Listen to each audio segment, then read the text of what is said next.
con ustedes y compartir la palabra del Evangelio. En esta ocasión vamos a ir a 2 Corintios 5, 16, 17, que son los versículos que hemos ya venido desarrollando durante 3 sábados.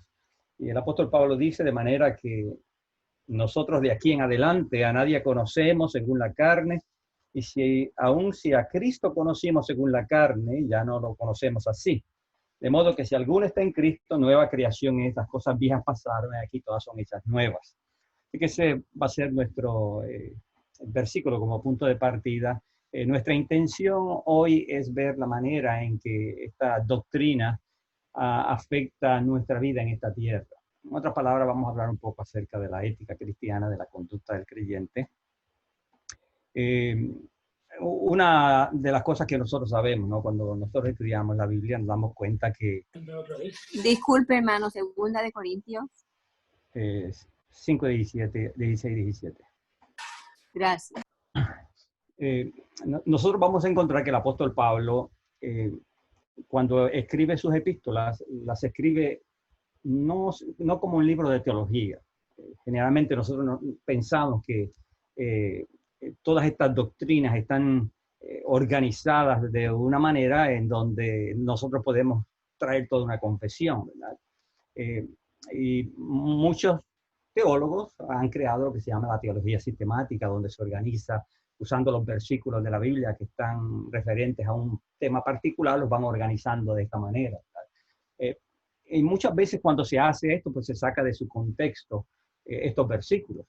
El apóstol Pablo, cuando escribe, muy a menudo el desarrollo de su temática está asociado con, de alguna manera, con las situaciones que están aconteciendo a diario en el ser humano. Así que en ese sentido es muy práctico. Cómo el apóstol Pablo combina estas ideas es interesante. Yo creo que en 2 Corintios es uno de los lugares donde usted puede apreciar cómo él utiliza el Evangelio para cubrir ciertas necesidades dentro de la iglesia. Así que cuando nosotros vamos a la totalidad de la Biblia, nosotros vamos a descubrir que la encarnación de Dios, Dios haciéndose hombre, tomando nuestra humanidad, no solo trajo beneficios eternos, ¿no? Que es lo que nosotros comúnmente hablamos acerca de la vida eterna, de cómo nosotros vamos a ser absueltos en el juicio de Dios, cómo hemos sido reconciliados. Eso es esencial, eso es lo primario. No obstante, también nosotros tenemos que reconocer que esta realidad, este evento que aconteció en la historia, que ha cambiado todo lo que nosotros somos delante de Dios, ha afectado también nuestra vida presente. Y en ese sentido es que nosotros podemos ver la influencia poderosa que ha tenido el cristianismo sobre todas las facetas de la vida diaria del ser humano. Una de las cosas, por ejemplo, que nosotros vemos cuando estudiamos las epístolas de Pablo es cómo el Evangelio ha hecho posible que nosotros reinterpretemos el sufrimiento. Y de esa manera entonces también analizamos el sufrimiento y la experiencia del sufrimiento en el contexto de la redención. De igual manera sucede cuando hablamos de la muerte. Ya la muerte no es aquel enemigo al cual nosotros tenemos que enfrentar sin arma alguna, sino que ahora, por causa del Evangelio, enfrentamos la muerte con esta seguridad, sabiendo que la resurrección finalmente ha de dar fin a este enemigo nuestro. También nosotros podemos ver cómo el apóstol Pablo utiliza las relaciones humanas, es decir, cómo el Evangelio afecta a las relaciones humanas, los amos con los siervos, y usted puede ver en sus epístolas que él habla también de esto. También cómo afecta a las relaciones matrimoniales. El jueves también estábamos hablando algo parecido, ¿no? El hermano Javier estaba hablando. Así que nosotros podemos ver que el Evangelio afecta nuestra sociedad, afecta a la moral, afecta a la ciencia, las artes, la filosofía. Todo ha sido afectado por medio de esta revelación del cristianismo. El mensaje cristiano ha revolucionado todas las facetas de la vida del ser humano. Y en ese sentido, yo creo que también nosotros necesitamos ver 2 Corintios 5, 17. Nosotros lo vimos desde la perspectiva de cómo esta nueva creación es un evento del futuro que se viene anunciando y que se hace realidad en Jesucristo. Nosotros estuvimos viendo también la semana pasada de cómo esta nueva creación no tiene que ver con la experiencia de renovación interna, sino aquello que ha sucedido con la vida, muerte y resurrección de Jesucristo para cambiar nuestro estatus, nuestra posición delante de Dios. Pues yo quiero que nosotros podamos ver Segunda de Corintios 5 en el contexto de la epístola, en el contexto de Segunda de Corintios. Y al hacerlo, nosotros vamos a dar cuenta de la relación que esto tiene con la vida diaria. En ese sentido, vamos a presentar lo que acontece en 2 de Corintios 5:17, que es esta nueva relación que ahora nosotros tenemos con Dios, como un memorial. La vida cristiana pasa a ser un memorial de esa realidad, que constantemente nos recuerda nuestra posición en Jesucristo. Bien, vamos a ir a tratar de ir lo más rápido posible en la primera parte del estudio, y es viendo que cómo el apóstol Pablo analiza o defiende su apostolado en esta carta. El propósito de la carta principal es Pablo defendiendo su apostolado. Está siendo atacado por unas personas que Pablo le llama los superapóstoles, como vamos a estar viendo. Son superapóstoles. Y ellos tratan de competir con Pablo y empiezan a argumentar que ellos tienen más evidencias para el apostolado que Pablo tiene. A veces condenan a Pablo por su falta de oratoria, a veces por el aspecto físico de Pablo. Y Pablo analiza todas estas cosas y es interesante cómo lo hace, ¿verdad? Él lo analiza utilizando el contexto como arma para defenderse, ¿verdad? Y lo que nosotros encontramos al inicio, ante esta controversia que él tiene con esta gente, Pablo se presenta a la iglesia. Nota lo que él le dice en 2 de Corintios capítulo 3, versículo 3. Pablo dice, ¿comenzamos otra vez a recomendarnos a nosotros mismos? ¿Tenemos necesidad como algunos de cartas de recomendación para vosotros o de recomendación de vosotros? Nuestras cartas sois vosotros, escritas en nuestros corazones, conocidas y leídas por todos los hombres. Así que Pablo le está diciendo a la iglesia, ¿acaso ustedes esperan que nosotros presentemos una carta de recomendación? Es decir, ¿cuáles son las evidencias de mi autoridad como apóstol? ¿Tengo yo que volver a hacer eso delante de ustedes? ¿Por qué se ven esta necesidad? Precisamente por la influencia de estos otros superapóstoles que le están haciendo la vida imposible a Pablo, no solamente haciendo la vida imposible, sino que están afectando la comprensión del evangelio en medio de la iglesia. Y por lo tanto, Pablo se ve ahora en la necesidad de defenderse. Cuando nosotros vemos la defensa de Pablo, es importante que entendamos, Pablo no se defiende desde el punto de vista de que él quiere que la iglesia lo vea a él como algo importante. Él se defiende porque él entiende que lo que se está atacando no es su persona, lo que se está atacando es su ministerio, lo que se está atacando es el evangelio. Y por lo que uno ve en la epístola, los opositores de Pablo eran judíos que habían venido al cristianismo, que en otros lugares Pablo le llama los falsos hermanos, habían venido al cristianismo y ahora estaban tratando de hacer ver que el ministerio de Pablo no era el verdadero. Entonces Pablo, aquí mismo en el capítulo 3, en el versículo 5 dice, no que seamos competentes por nosotros mismos para pensar algo como de nosotros mismos, sino que nuestra competencia proviene de Dios, el cual asimismo nos hizo ministros competentes de un nuevo pacto, no de la letra, sino del espíritu, porque la letra mata, más el espíritu vivifica. Entonces, más adelante, que no tenemos el tiempo para analizar, pero más adelante el apóstol Pablo le llama a su ministerio el ministerio de justificación y lo contrasta con el ministerio de condenación, el ministerio de la ley. Y luego entonces él señala que su ministerio, a diferencia de Moisés, no tenía que ponerse un velo, estaba abierto para que todo el mundo pudiera ver la gloria que ahora emanaba en el rostro de Jesucristo para gloria del Padre. Entonces, así que es una controversia entre estos dos ministerios, lo cual indica que Pablo, los opositores de Pablo estaban defendiendo el ministerio de Moisés, el ministerio de la ley, y Pablo ahora estaba planteando de que su ministerio consistía precisamente en el ministerio de justificación, no en el ministerio de condenación. Él hace este contraste allí. Y en el versículo 5, él dice que él no piensa algo especial de sí mismo. La competencia que él tiene o las razones por las cuales él es apóstol no se debe a algo que él tenga en sí mismo. A pesar de que más adelante nosotros lo vamos a encontrar, él presentando ciertas cosas que él ha experimentado o ciertas cualidades que él tiene. No obstante, él desde el mismo principio él sabe, eso no es lo que me hace competente.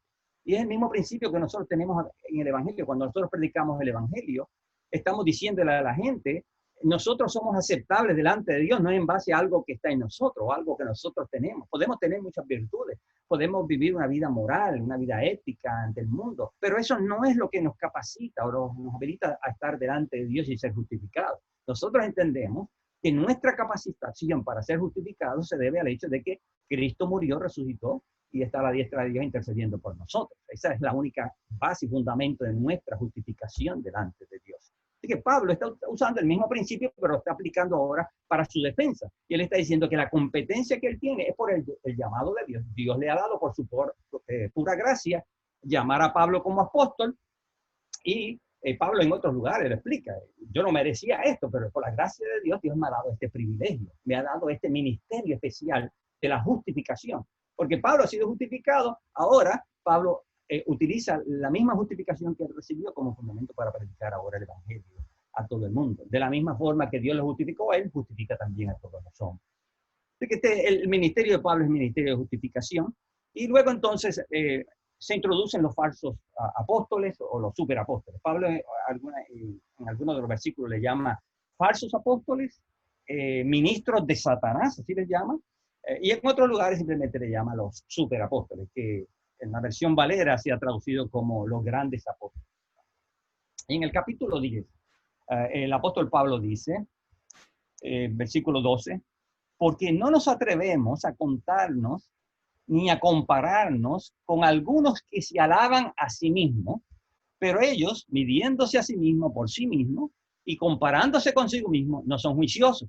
Pero nosotros no nos gloriaremos desmedidamente, sino conforme a la regla que Dios nos ha dado por medida para llegar también hasta vosotros. Así que Pablo, a través de toda esta controversia, una de las cosas que nosotros vamos a encontrar, que Pablo constantemente está atacando a estas personas porque se glorían en sí mismos o se glorían de las apariencias, de las cosas que ellos tienen que ofrecer para que la iglesia pueda ver que ellos han sido elegidos. Ahora, es interesante porque Pablo va a derrumbar ese argumento con el evangelio más adelante. Así que, Pablo describe a estas personas como personas que se comparan a sí mismos y Pablo le dice, ustedes no son juiciosos cuando hacen esto. ¿Por qué? Porque Pablo sabe que delante de Dios tal cosa es una necedad, es una locura. Y eso es lo que dice en el capítulo 11, versículo 1. Así que estoy cogiendo diferentes versículos porque no vamos a poder analizar todos estos capítulos. En el capítulo 11, versículo 1, Pablo le llama locura gloriarse. Pero lo interesante aquí es que Pablo va a comenzar mostrando que si esta gente tiene de qué gloriarse, él tiene todavía más. Porque Pablo dice, si en cuanto a la carne se refiere, si en cuanto a las apariencias se refiere, yo tendría mucho más que ellos para gloriarme. Pero Pablo ha decidido no hacerlo desde el punto de vista delante de Dios. Ante ellos lo va a hacer más adelante. Y él establece las razones por las cuales él va a tomar esa medida. Y él dice en el versículo 1 del capítulo 11, ojalá me toleráis un poco de locura. Sí, toleradlo. Porque Pablo está entendiendo que es una locura gloriarse. ¿Por qué Pablo entiende que es una locura gloriarse? Porque Pablo sabe que eso de nada sirve para Dios. No importa la gloria que tú tengas, no importa cuán elevada sea tu estatura espiritual, entre comillas, nada de esto es útil para Dios. Así que todo aquel que se gloría en sus cualificativos, en sus calificativos, realmente lo que está haciendo es una locura, una necedad, una estupidez. Y en el versículo 16, Pablo dice, otra vez digo, que nadie me tenga por loco. Pablo sabe que gloriarse es una locura. Pablo dice, que nadie me tenga por loco, o de otra manera, recibidme como loco, para que yo también me gloríe un poquito. Porque, no, Pablo está confrontando a esta gente y dice, ellos se están gloriando. Ok, pues entonces vamos a actuar como locos, porque eso es una locura. Vamos a actuar como locos y vamos entonces a hacer lo mismo que ellos hacen, porque si eso es lo que ustedes esperan, y Pablo le dice a la iglesia, ustedes los toleran. Ustedes toleran a este tipo de hombres que se exalta a sí mismo y presentan su carta de recomendación.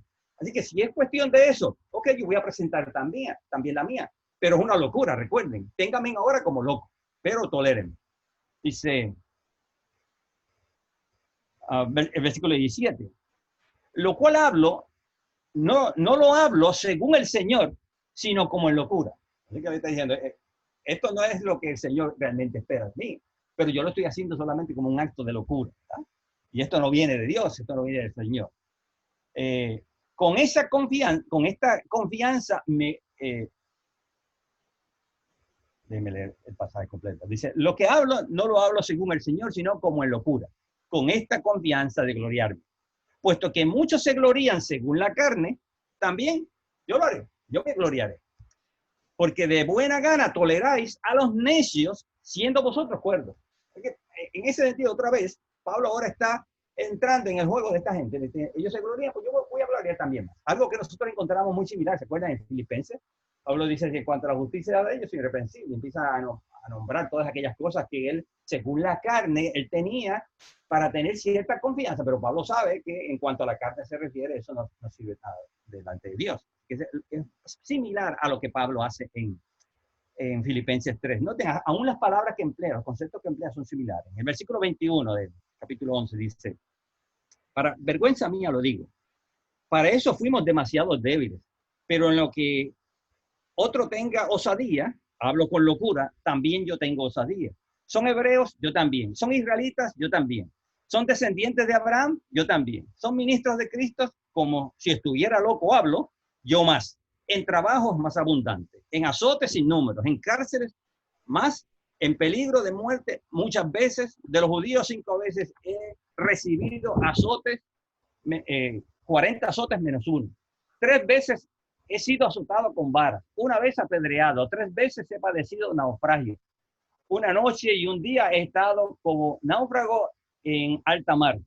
En caminos muchas veces, en peligros de ríos, peligros de ladrones, peligros de los de mi nación, peligros de los gentiles, peligros en la ciudad, peligros en el desierto, peligros en el mar, peligros entre falsos hermanos. Interesante, incluyó allí a los falsos hermanos. Así que hay hermanos indicando con esto, también cristianos que pretenden aceptar a Jesucristo. También Pablo está recibiendo pruebas, ¿verdad? Está siendo rechazado. Así que Pablo, es claro, a la luz de todos estos versículos que Pablo entiende, es una locura gloriarse.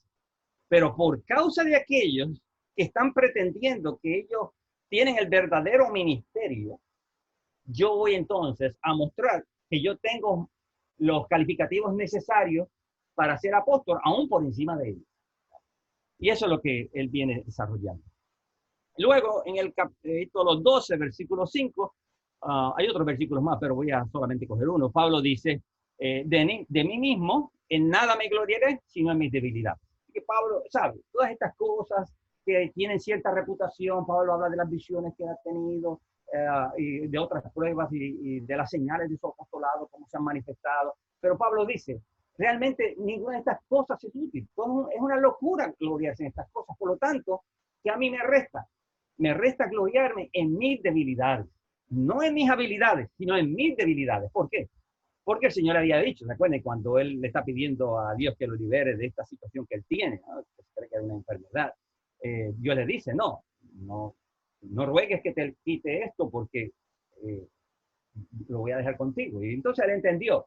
Y él explica que precisamente Dios le ha permitido este tipo de enfermedad que él estaba experimentando para mantenerlo sumiso, para que él pudiera ver que Dios utiliza a aquellos que realmente no tienen capacidades para ser utilizados.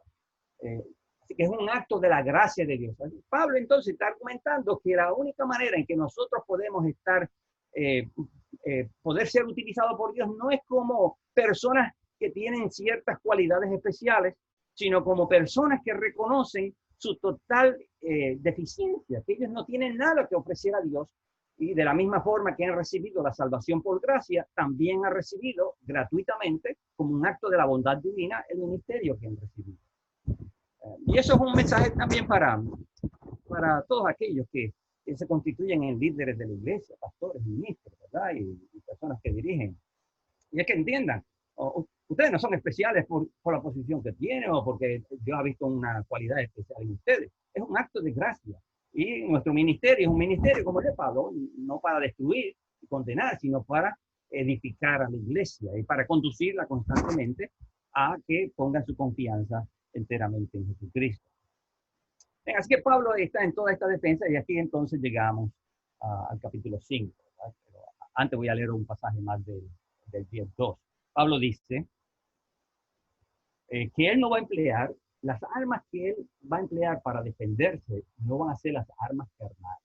Él dice, luego pues, que cuando esté presente no tenga que usar aquella osadía con que estoy dispuesto a proceder resueltamente contra algunos que nos tienen como si anduviésemos según la carne.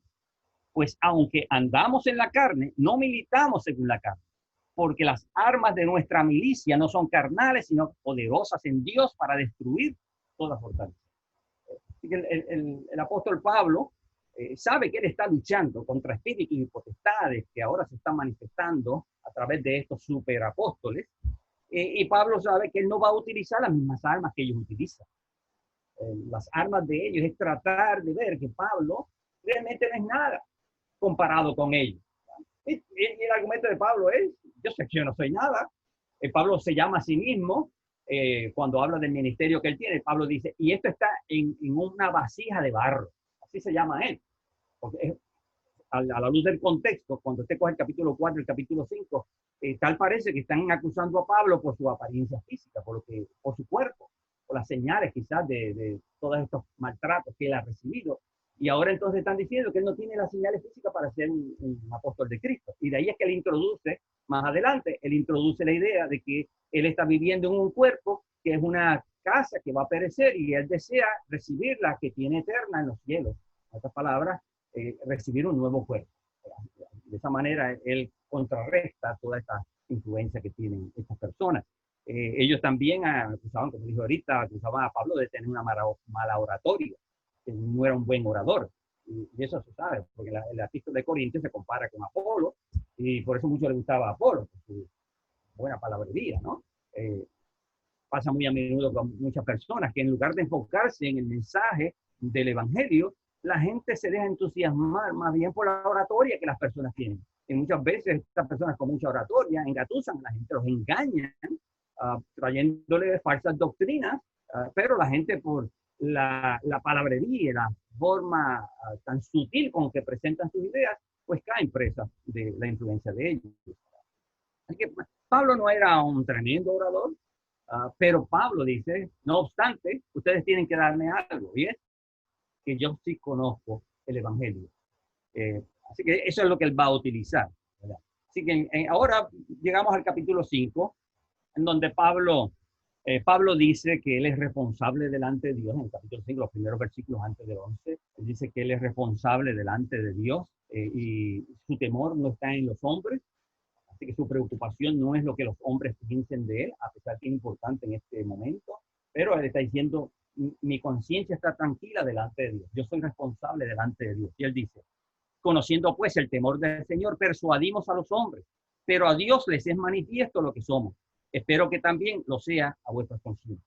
Y Pablo, dirigiéndose a ellos, le dice, yo estoy bien con Dios, yo sé que Dios me ha dado este ministerio, pero ahora tengo que tratar de convencerlos a ustedes, persuadirlos a ustedes. Pero yo espero, Pablo le dice, yo espero que ustedes tengan esto claro, de lo que es mi ministerio y cómo me he conducido delante de ustedes. Luego, llegamos al versículo 12, y Pablo otra vez vuelve con la idea de la recomendación, y Pablo le dice, lo que yo estoy haciendo, ya el capítulo 3 habló de la carta de recomendación, y Pablo dice, yo no tengo necesidad de eso, porque ustedes son la prueba de mi ministerio. Pero ahora, Pablo vuelve a esta idea en el capítulo 5, versículo 12, y dice, no nos recomendamos pues otra vez a vosotros. Él está diciendo, lo que yo estoy haciendo no es recomendándome a ustedes. Ya eso está claro. Yo creo que ustedes saben lo que es mi ministerio y cómo mi ministerio ha sido presentado delante de ustedes, que es lo que apareció en el capítulo 3. Pero Pablo le dice a ellos, ¿por qué él está haciendo todas estas cosas? Dice, no nos recomendamos pues otra vez a vosotros, sino os damos ocasión de gloriaros por nosotros, para que tengáis con qué responder a los que se glorían en las apariencias y no en el corazón. Los que se glorían en la apariencia y no en el corazón. Porque si estamos locos es para Dios y si somos cuerdos es para vosotros. Así que usted puede darse cuenta que Pablo en el capítulo 5, versículo 11, nos está diciendo que todo lo que él hace, todas estas cosas que él ha venido mencionando, que más adelante él había de mencionar, yo simplemente lo traje anticipadamente, ¿no? Todos estos argumentos que él presenta de su ministerio, de todo lo que él ha experimentado, comparándolo con aquellos que se glorían. Él dice, pues yo tendría muchas cosas más de que gloriarme. Pero Pablo le dice, esto yo lo estoy haciendo únicamente por causa de esta gente, para que ustedes tengan argumentos. Si ellos dicen que Pablo, por ejemplo, que ellos no reciben dinero, Pablo dice, yo tampoco. Es que ustedes pueden tener ahora evidencia de que yo nunca he recibido un centavo de ustedes. Eso está en el capítulo 8, capítulo 9. Y Pablo otra vez dice, esta es tu gloria, y es para que ustedes lo utilicen. Cuando aquellos dicen que ellos tampoco lo hacen, pues ustedes también tienen ahora otro argumento. Que ellos están siendo perseguidos, Pablo dice, yo también. Mira, estas son los argumentos. Así que Pablo está haciendo esto por causa de la iglesia para que ellos puedan defenderse contra estas personas. Y recuerde, la controversia no es tanto en cuanto a las señales externas, aunque son importantes en el argumento. La problemática principal es de estos dos ministerios. ¿Cuál de ellos tiene las señales verdaderas del apostolado para que cada uno defienda su ministerio? Y Pablo está haciendo ver que su ministerio, él lo defiende a partir de lo que estas personas han podido apreciar acerca del Cristo resucitado, de su ministerio de justificación y cómo Pablo ha sido llamado precisamente para ser el apóstol de los gentiles. Así que todas estas cosas que él está haciendo es para defender su ministerio, para que las personas no sean desviadas. En el capítulo 11 él dice que estas personas, al igual que Satanás engañó a Eva, también ha estado engañando a la audiencia de Corintios. Y Pablo le dice, si viene otro enseñando, otro Jesús, ustedes muy bien lo reciben. ¿Por qué? Por el engaño que esta gente está planteando. Así que en esencia es una lucha entre estos dos ministerios y cuál está siendo traído por el verdadero apóstol. Así que si Pablo es apóstol y tiene un ministerio de justificación, entonces el ministerio de justificación es el cual hay que seguir, y no el otro que están defendiendo estas personas. Bien, llegamos entonces a este versículo 12, donde Pablo habla acerca de las apariencias otra vez. Esta idea es importante, como dije, porque a través de todo el libro aparece. Luego entonces llegamos, como Pablo otra vez condena estas ideas de las apariencias. Estos no solamente aparecen en el versículo 12. Esta idea de las apariencias en el versículo 7, el capítulo 10, Pablo vuelve y le dice a la iglesia que nosotros vimos, miráis las cosas según la apariencia. Otra vez, todas estas cosas que esta gente presentan son simplemente apariencias. ¿Cuál es la realidad? ¿Sobre qué bases nosotros vamos a determinar quién es el ministro de Dios? Entonces, en el capítulo 5, versículo 16, Pablo habla que el gloriarse según las apariencias es gloriarse según la carne. Y eso Pablo lo señala. También en el capítulo 11, versículo 18, Pablo otra vez iguala el gloriarse de las apariencias o estar fijándose en la apariencia con gloriarse en la carne. Así que esta idea de gloriarse en la carne es muy importante, que la vamos a ver más adelante, aquí mismo en el capítulo 5. Pero Pablo, como podemos ver, en el capítulo 10, en el capítulo 11, ha venido hablando de esta idea. Constantemente está haciendo alusión de que lo que estas personas están haciendo es gloriarse según la carne, en cuanto a la carne se refiere. Que no es otra cosa sino juzgar las cosas a partir de lo que se observa, a partir de estas cualidades o calificativos que estas personas tienen, y ellos hacen alusión a esto para poder determinar si ellos son apóstoles o no.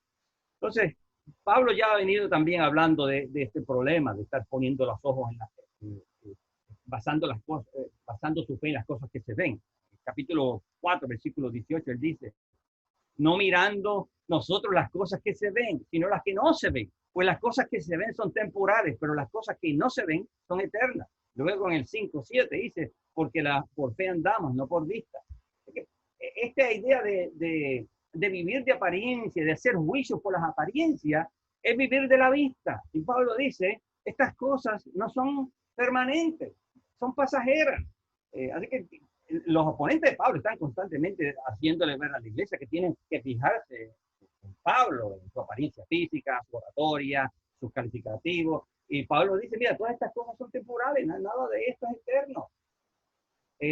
Nosotros vivimos por fe, no vivimos por vista. Y esto es una declaración importante en el contexto de 5:17, porque Pablo nos está hablando de que una nueva realidad ha llegado. Y por lo tanto, esta realidad usted no la va a ver ahora en la carne, porque todavía nuestros cuerpos están todos magullados, están experimentando enfermedades, dolor, sufrimiento, pero hay algo superior, algo que usted no lo ve con sus ojos, pero lo ve con los ojos de la fe. Y esta es la nueva realidad que ha llegado en Jesucristo. Y ahí es donde Pablo va poco a poco introduciendo esta idea de la nueva creación. Así que la nueva creación es una forma de juzgar todas las cosas. Y no solamente es nuestro estatus, nuestra posición. Eso lo aprendimos la semana pasada, que estar en la nueva creación significa estar bajo Jesucristo, en esta nueva realidad que se introdujo cuando Cristo vivió, murió y resucitó. Con la resurrección, Cristo ha hecho posible que ahora nuestra relación con Dios sea una relación de perfección, una relación en donde no hay nada que impida que nosotros seamos aceptables delante de Dios. Esa es nuestra justificación ante el Padre. Pues ahora Pablo nos está diciendo que no solamente esa realidad nosotros la disfrutamos en fe y vivimos en paz con Dios, sino que a la misma vez nos capacita para nosotros hacer juicio sobre las personas. Porque Pablo hace tal cosa, pero utilizando ahora el Evangelio. El modo de juzgar conforme a la carne ya no existe. Bajo la nueva creación, si usted está en la nueva creación y usted insiste en juzgar a las personas conforme a la carne, lo que Pablo está diciendo es, usted está viviendo fuera de la nueva creación. Porque todavía usted no ha podido apreciar que la nueva creación trae una nueva relación con Dios, pero también trae una nueva relación con los seres humanos, unos con otros. ¿Cómo nosotros ahora debemos de mirarnos? Bueno, de la misma forma que Dios me ve a mí en la nueva creación. ¿Cómo Dios lo ve en la nueva creación? Bueno, Dios lo ve a usted santo, perfecto, sin mancha, irreprensible delante de Dios. Esa es la realidad de la nueva creación. Así Dios nos ve. Y nosotros tenemos que aprender a vivir nuestra vida pensando cómo Dios nos ve, no cómo nosotros nos vemos, cómo nos vemos en nuestra carne. En nuestra carne nosotros vamos a ver todos estos defectos, todas estas cosas. Cada vez que nosotros pensamos en nuestra carne nos trae inseguridad. Pero si nosotros aprendemos a vivir nuestra vida pensando cómo Dios piensa de mí, entonces ahora mi vida va a ser diferente. Voy a poder disfrutar de paz, voy a poder disfrutar de seguridad, voy a tener esperanza en el futuro, sabiendo que en el día cuando Cristo aparezca, yo no voy a ser avergonzado. No, yo he sido justificado y así yo vivo mi vida con esta nueva mentalidad de ver las cosas bajo la perspectiva de Dios, no desde mi punto de vista de la carne. Y eso es lo que Pablo está haciendo aquí. Ahora hay una nueva forma de juzgarnos a nosotros mismos y de juzgar también a nuestros semejantes. Y Pablo dice en versículo 14, 5:14, porque el amor de Cristo nos constriñe, pensando esto, que si uno murió por todos, luego todos murieron. Y por todos murió para los que viven, ya no vivan para sí, sino para aquel que murió y resucitó por ellos. Ahora, este versículo 14 por mucho tiempo a mí me estuvo resonando en mi mente, ¿verdad? Porque es un pasaje, para mí ha sido un pasaje un poquito complicado. Pero en la medida que iba estudiando esta idea de la nueva creación, pude apreciar un poquito mejor las cosas. Y Pablo dice aquí, el amor de Cristo nos constriñe. ¿Qué significa constreñirnos? Nos aprieta, nos obliga. Así que Pablo lo que está diciendo, cuando habla del amor de Cristo, él lo entiende como este Cristo que se entregó y murió por todo. Y eso es lo que lo constriñe, lo que lo obliga, lo que lo presiona a llegar a ciertas conclusiones, que es lo que nosotros vamos a ver, ¿no? El pasaje tiene una declaración que es lo que constriñe a Pablo, lo que obliga a Pablo, lo que presiona a Pablo a llegar a esta otra conclusión. ¿Cuál es la primera premisa del pasaje? Dice, porque el amor de Cristo nos constriñe, pensando esto, o haciendo un juicio, la palabra pensar significa haciendo un juicio tocante a esto, que si uno murió por todos. Así que es la declaración. Pablo dice, Cristo murió no por algunos, murió por todos. Y si esto es una realidad, ¿qué es entonces lo que sucede en mi juicio de aquí en adelante? ¿A qué Dios me está presionando a hacer juicio? Pablo dice, luego entonces todos murieron. Y que la segunda declaración es la conclusión a la cual Pablo llega ante la realidad del Evangelio. Es el Evangelio lo que presiona a Pablo. La realidad de que Cristo murió por todos es lo que presiona a Pablo ahora a hacer juicio, que es lo que significa la palabra pensar. En el griego, la palabra tiene que ver con juicio. Viene la evidencia y a la luz de la evidencia entonces se hace una declaración de juicio. Pues aquí Pablo está diciendo que él hace juicio ahora, no como están haciendo juicio estos otros hombres. No es un juicio según la carne. Está basado en la experiencia de Cristo. Y lo obliga a cambiar Pablo su forma de ver las cosas, su forma de apreciar a las personas que están a su alrededor. Y Pablo dice, la realidad de que Cristo murió por todo hace que entonces yo juzgue a las personas como muertas. Todos han muerto. Si uno murió, luego entonces todos murieron. Así que esta es la conclusión a la cual Pablo llega. En la nueva creación, Pablo está diciendo, ¿no? Todos somos iguales. En esta nueva creación, donde Cristo murió por todos y luego entonces todos están muertos, entonces, ¿cuál es la vida que ahora yo voy a utilizar para determinar mi relación con las otras personas? No es su estado en la carne, no son las evidencias externas, no son los cualificativos externos. De aquí en adelante, Pablo dice, la muerte de Jesucristo ha cambiado el estatus de todo el mundo. Y ya la carne, el juicio conforme a la carne, tiene que desaparecer. Porque Cristo le ha puesto muerte a todos los hombres. Y por lo tanto, su vida, la nueva vida que estas personas tienen, no está determinada por lo que son en la carne, sino por lo que son en la nueva creación. Así que aquí es donde viene esta idea de la nueva creación tan importante en el pasaje que estamos analizando. Luego entonces, en el versículo 16, Pablo dice, de manera que nosotros, de aquí en adelante, ¿cuándo es ese aquí en adelante? ¿Cuál es el punto de partida del apóstol Pablo?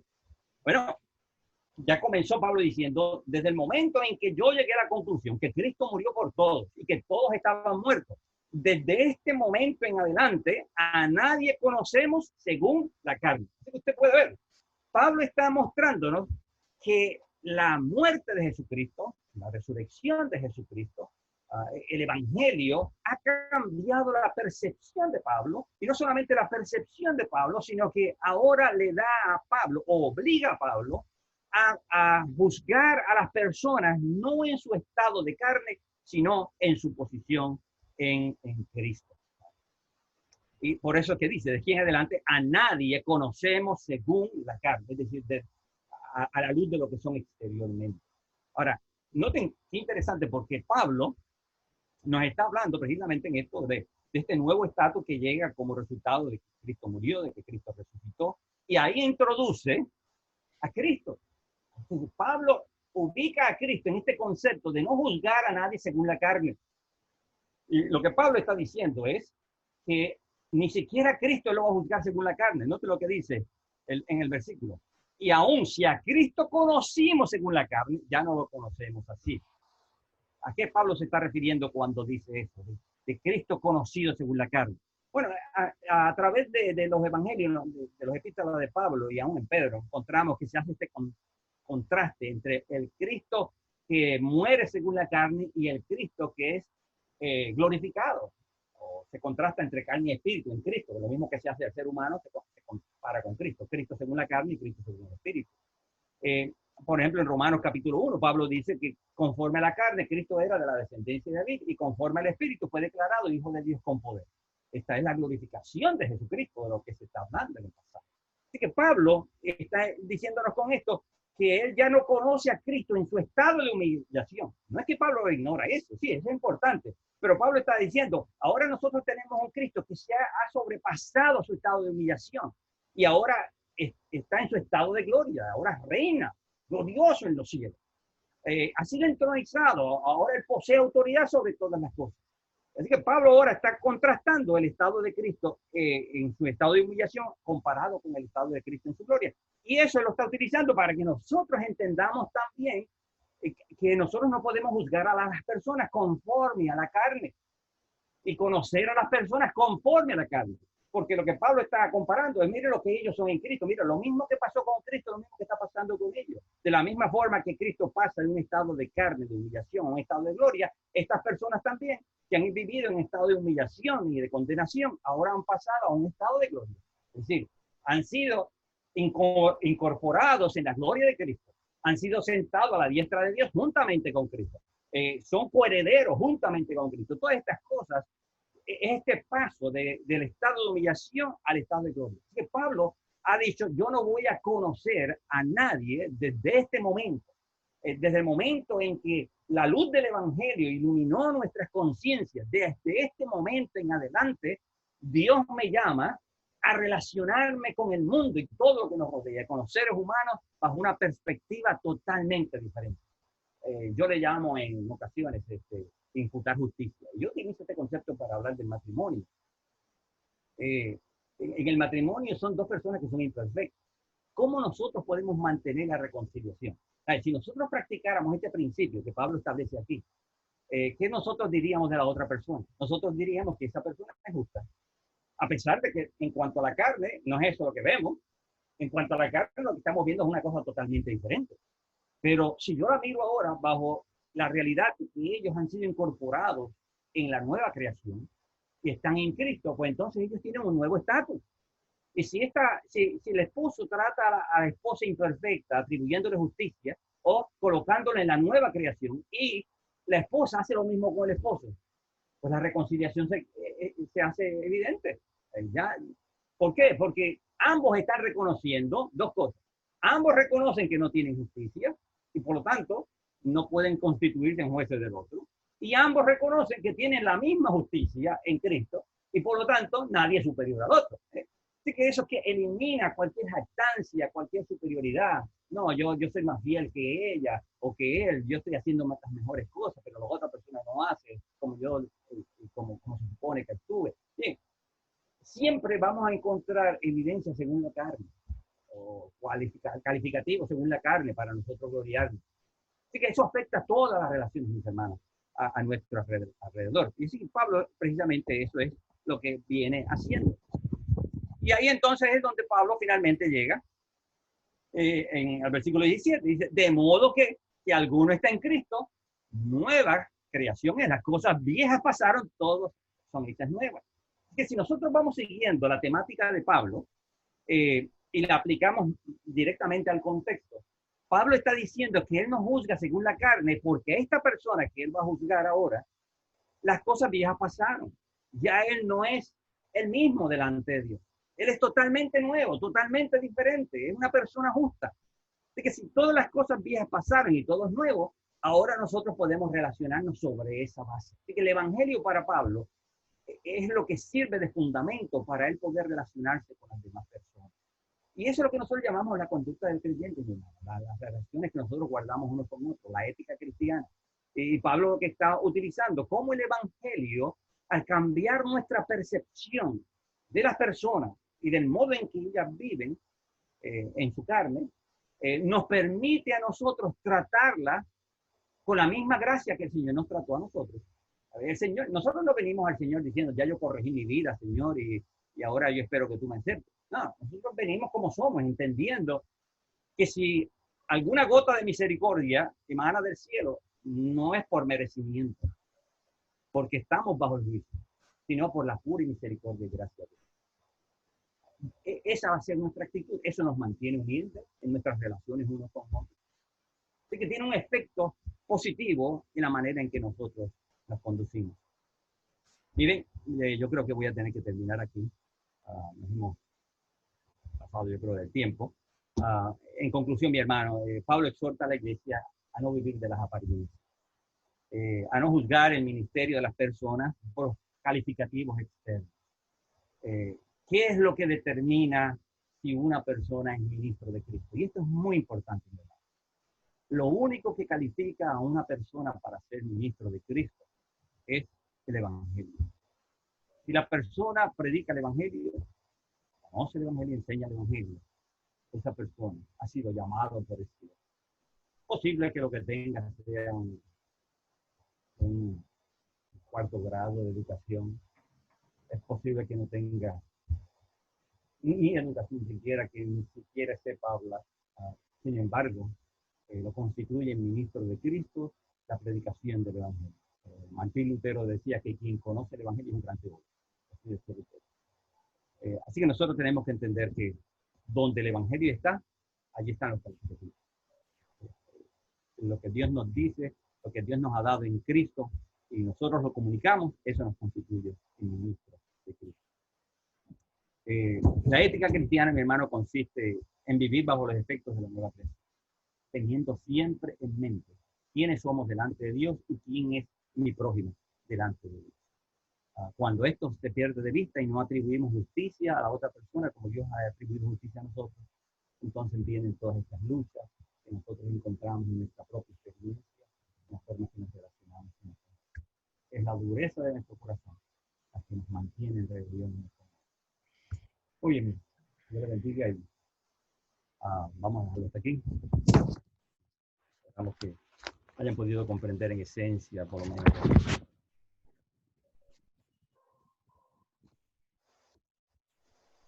Gracias, Pastor Saúl. No sé si tuviesen alguna pregunta para el pastor sobre la exposición.